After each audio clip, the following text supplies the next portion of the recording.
morning, good afternoon, or good evening, my dear students, according to the time you are watching this video. Today, we're going to start or continue our curriculum with Unit 9, which is about adventures. Let's start first with the vocabulary that will help you to talk about your activities or your adventures if you are going to do it, or even if you did it before. Let's learn some new vocab about it. The first word is diving. And diving is when you go inside the water with your whole body. Number two, kayaking. And kayaking comes from the word kayak. And kayak is the small boat in front of you in the picture. And kayaking, it's like canoeing when you use a boat to move to somewhere.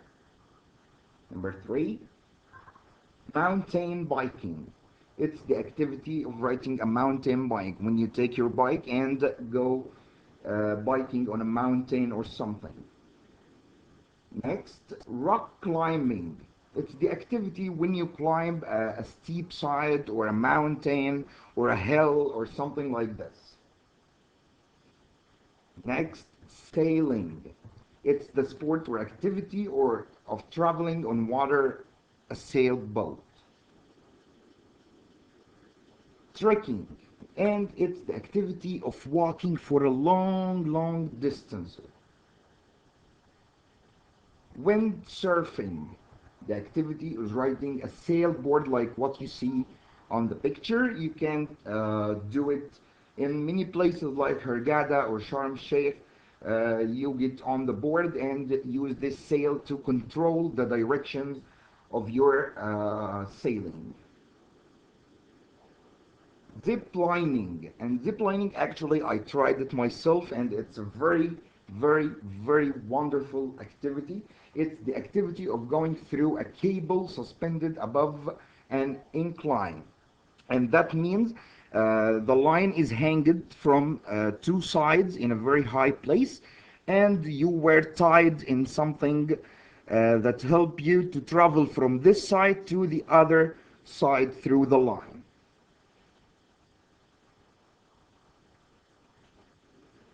Now let's move to the next part, which is the grammar. Today we're going to learn about going to, the use of going to for future plans. If you are going to do something in the future and you know already what you are going to do, the time that you are going to do your action in, or the place, so you can use the word going to. So if you have a planned action, you can use going to. And we have learned before the difference between using will and going to. Going to for planned actions, but will for quick or sudden actions.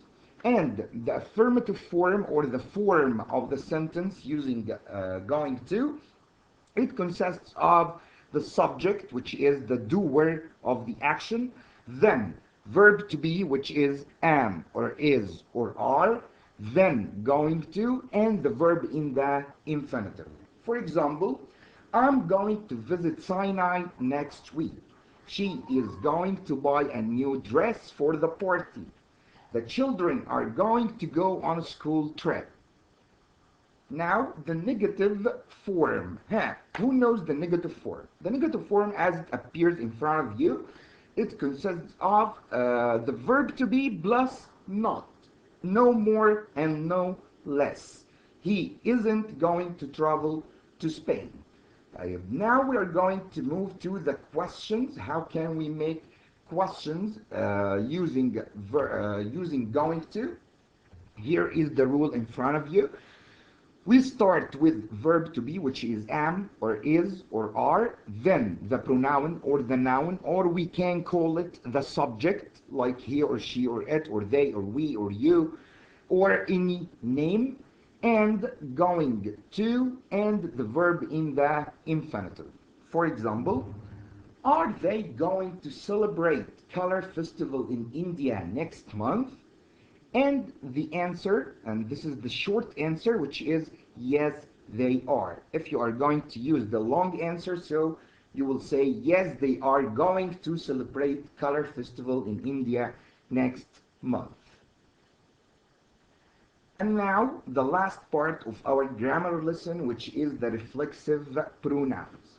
As you can read, we use reflexive pronouns when the subject and object of a sentence are the same. Yeah. For example, if I'm saying that I'm doing something and I want to make sure that I did it, so I will say I did it by myself or I did it myself. طب if the subject is she or he or they or we or you or it, we are going to change or to use the object pronoun, the object reflexive pronoun, which is myself, herself, himself, themselves, or ourselves, yourself, or yourselves, because we can use you in both sides, plural and singular. And at the end, itself become itself. We can say some examples that we can say Ahmed did the homework himself. Sarah cooked the food herself. I practiced English myself. Thank you for listening for this unit and wait for me for other units. Bye bye.